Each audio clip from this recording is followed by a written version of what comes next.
Hello everyone, welcome to this video. आज हम नया टॉपिक स्टार्ट कर रहे हैं जो है प्रॉफिट एंड लॉस। पूरे प्रॉफिट एंड लॉस में अगर कॉस्ट प्राइस की बात करेगा तो हम उसे सीपी से लिखेंगे और सेलिंग प्राइस की बात करेगा तो हम एसपी से डिनोट करेंगे। प्रॉफिट अगर निकालने की बात करेगा तो सेलिंग प्राइस में से कॉस्ट प्राइस घटा देंगे तो प्रॉफिट आ जाएगा। लॉस निकालने की बात करेगा तो सीपी माइनस एसपी करेंगे, मतलब cost price minus selling price करेंगे तो लॉस आ जाएगा। पूरे प्रॉफिट लॉस में जो बेस वैल्यू होती है वो सीपी होती है। प्रॉफिट परसेंटेज अगर निकालने की बात करेगा तो प्रॉफिट ऊपर रहेगा अपन सीपी गुणे 100 कर देंगे तो प्रॉफिट परसेंटेज आ जाएगा। ऐसे ही अगर लॉस परसेंटेज निकालने की बात करेगा तो लॉस अपन सीपी गुणे 100 करेंगे तो लॉस परसेंटेज आ जाएगा। आगे देखते हैं, क्वेश्चन को समझते हैं। क्वेश्चन में क्या कह रहा है, 20% प्रॉफिट पर कोई वस्तु 840 रुपये में बेची जाती है, प्रॉफिट परसेंटेज निकालना है हमें। सपोज कर लेते हैं सीपी 100 रुपये है, प्रॉफिट 20 का हो रहा है तो प्रॉफिट 20 हो गया। सेलिंग प्राइस हो गया, सीपी 100 था, प्रॉफिट 20 का हुआ तो मतलब सेलिंग प्राइस 120 हो गया। क्वेश्चन के अकॉर्डिंग 840 रुपये में बेच दी जाती है, हमारे अकॉर्डिंग सेलिंग प्राइस 120 है। दोनों को बराबर कर देंगे, 0 से 0 काट देंगे, 12 से काटेंगे, 12 से 84 हो गया, 12 1 के 12 हो गया, 12 से 84 हो गया, 1 बराबर 7 आ गया। प्रॉफिट परसेंटेज निकालने की बात कर रहा है तो प्रॉफिट 20 था, 20 की वैल्यू हमें निकालना है तो 20 गुणे 7 करेंगे तो फिर 140 आ जाएगा। हम इसी क्वेश्चन को सेकेंड मेथड से देखते हैं। सेकेंड मेथड में क्या कह रहा है, 20% प्रॉफिट हो रहा था, 20 को लिख सकते हैं 1/5। ये जो नीचे की वैल्यू होती है वो बेस वैल्यू होती है, ऊपर की जो वैल्यू होती है उसे इफेक्ट बोलते हैं। बेस वैल्यू को हम सीपी मान लेते हैं, सीपी इक्वल टू 5 हो गया। इफेक्ट हो रहा है 1 का, मतलब प्रॉफिट जो इफेक्ट होगा वही प्रॉफिट के इक्वल होगा। प्रॉफिट मतलब 1 का हो रहा है। सेलिंग प्राइस निकालेंगे तो फिर 5 और 1 6 हो जाएगा। हमारे अकॉर्डिंग 6 रुपये में बेच रहे हैं और क्वेश्चन के अकॉर्डिंग 840 रुपये में बेचा जा रहा है सामान को। फिर 6 से काट देंगे, 6 के 6, 6 चौक 24 और 0 हो जाएगा, 1 बराबर 140 हो गया।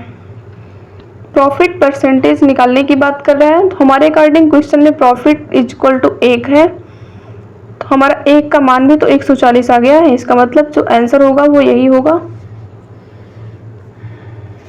आगे बढ़ेंगे और आगे समझेंगे।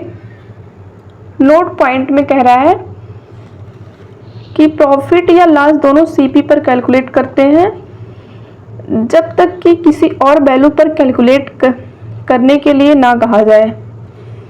जो प्रॉफिट और लॉस होता है वो हम सीपी पर ही कैलकुलेट करते हैं जब तक कि किसी और वैल्यू, मतलब कि एसपी पर ना बोले, किसी और वैल्यू पर ना बोले, तब तक हम सीपी पर ही कैलकुलेट करते रहेंगे।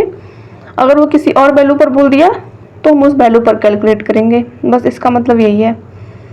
क्वेश्चन देखते हैं, किसी वस्तु को बेचने पर होने वाला प्रॉफिट विक्रय मूल्य का 25% है, शुद्ध लाभ प्रतिशत ज्ञात कीजिए।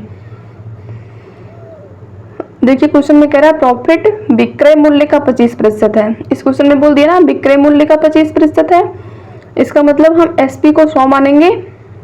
प्रॉफिट 25% है तो प्रॉफिट 25 का हो गया। हम सीपी निकालेंगे तो 100 में से 25 घटा देंगे तो 75 आ जाएगा सीपी। प्रॉफिट परसेंटेज निकालने की बात करें तो profit percentage equal to profit अपन सीपी गुणे 100 होता है। प्रॉफिट हमारा 25 है, सीपी हमारा 75 है, गुणे 100 है, उसको सबको पुट कर देंगे। 25 से काटेंगे, 25 दिया 75, 1/3 गुणे 100 हो गया। फिर 3 से काटेंगे, 33 से 1/3 परसेंटेज इसका आंसर आ जाएगा। जो उसका शुद्ध लाभ है वो 33 से 1/3 परसेंटेज है। आगे के नोट पॉइंट को समझते हैं। इसमें क्या कह रहा है, क्या हम हमेशा सीपी को 100 मानेंगे। क्वेश्चन में कह रहा है कि क्या हम हमेशा सीपी को 100 मानेंगे, ये हमारे दिमाग में आ सकता है ना। तो ऐसा नहीं है कि हम हमेशा 100 ही मानेंगे, हम अपनी सुविधा के अनुसार कुछ भी मान सकते हैं। हम अपनी क्वेश्चन की सुविधा के अनुसार 100 के अलावा कोई भी डिजिट मान सकते हैं जिससे हमारे क्वेश्चन आसान हो जाए। बस वो यही कह रहा है कि हम कुछ भी मान सकते हैं, ऐसा ज़रूरी नहीं है कि 100 ही मानेंगे। इस क्वेश्चन को देखते हैं, इसमें समझाते हैं आपको। किसी वस्तु को 11 से 1/9% के प्रॉफिट पर 300 रुपये में बेचा गया। इसका सीपी निकालने के लिए बोल रहा है। 11 से 1/9% की परसेंटेज में वैल्यू होती है, उसका मान होता है 1/9। हम 9 को सीपी मान लेते हैं, ये बेस वैल्यू हो गया। प्रॉफिट इफेक्ट जो है वो 1 का है, तो प्रॉफिट 1 का हो रहा है। हम एसपी निकालेंगे तो आ जाएगा 9 और 1 10 हो गया। हमारे अकॉर्डिंग 10 है, क्वेश्चन के अकॉर्डिंग 300 रुपये में बेचा गया है। क्वेश्चन के अकॉर्डिंग 300 है, हमारे अकॉर्डिंग 10 में है। 10 है सेलिंग प्राइस, क्वेश्चन के अकॉर्डिंग 300 है। फिर इसको काट देंगे, 1 इक्वल टू आ जाएगा 30। ये 0 से 0 कट गया, 1 इक्वल टू 30 आ गया। इसमें कह रहा है सीपी निकालने के लिए बोल रहा है। सीपी हमारे क्वेश्चन के अकॉर्डिंग 9 है, तो हमें 9 की वैल्यू निकालना है। 9 इक्वल टू हो जाएगा 9 त्रिक 27, 270 रुपये। जो सीपी आएगा 270 रुपये आएगा।